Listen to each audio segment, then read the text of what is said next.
bringing you the news and information you need from the people making a difference. This is Comcast Newsmakers. Hello, and thanks for joining us. I'm Paul Lisnick, and this is Comcast Newsmakers. We're coming to you from the state capitol in Springfield. We're in the beautiful Rotunda. This hour's newsmaker is Greg Harris. He's state representative for the 13th District. Today we're going to be talking about the children of incarcerated parents. Interesting topic. Representative, good to see you. Good to see you again, Paul. You know, almost always, Greg, our topic when we're talking about crime-related issues is the time being served by somebody who's been convicted and whether or not they should be released early, those issues. You're putting a focus on something else, which is these guys and women have families. We need to think about those kids at home. Oh, absolutely. And a number of the churches and congregations in my area brought this issue to me because in Ravenswood, in Uptown, and as a matter of fact, across the state, there are parents who are in prison for whatever reason, and the children are sometimes forgotten about. They're not getting the health care that they need. Their education is not being looked to, and they're not staying in contact with their incarcerated parent, which then, gives the parent a reason to come back and reconnect with the community. Now, a law and order response to that is to say, wait a minute, Representative, they did the crime, they're doing the time, and all the consequences go with it. That's too bad for them.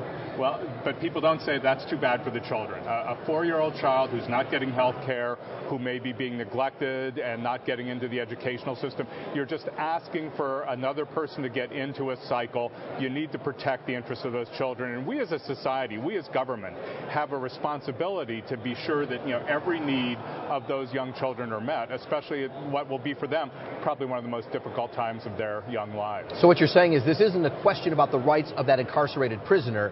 It's about the people left at home. It's about the young children left at home in particular, who often go with relatives. They may not get connected to health care services. They may not be getting vaccinated. Therefore, they don't get into school. They may have trouble learning.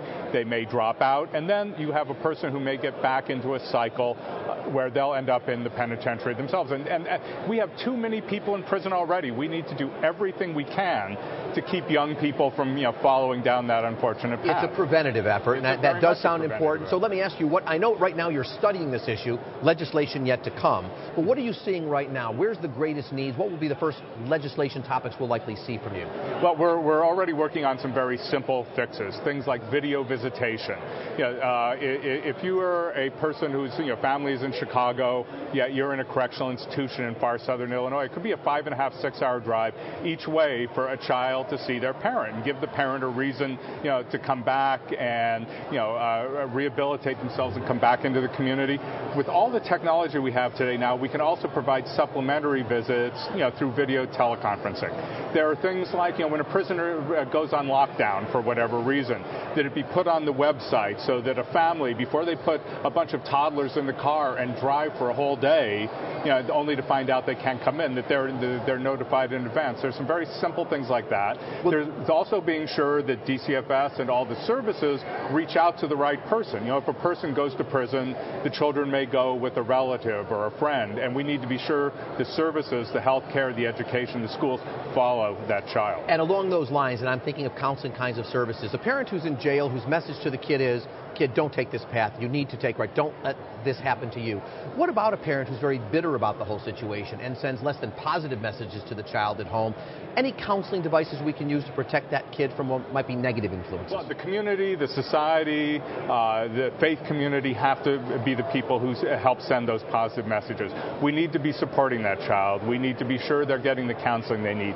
We need to be sure somebody's helping them with their education if there's not a parent there to help them do their homework.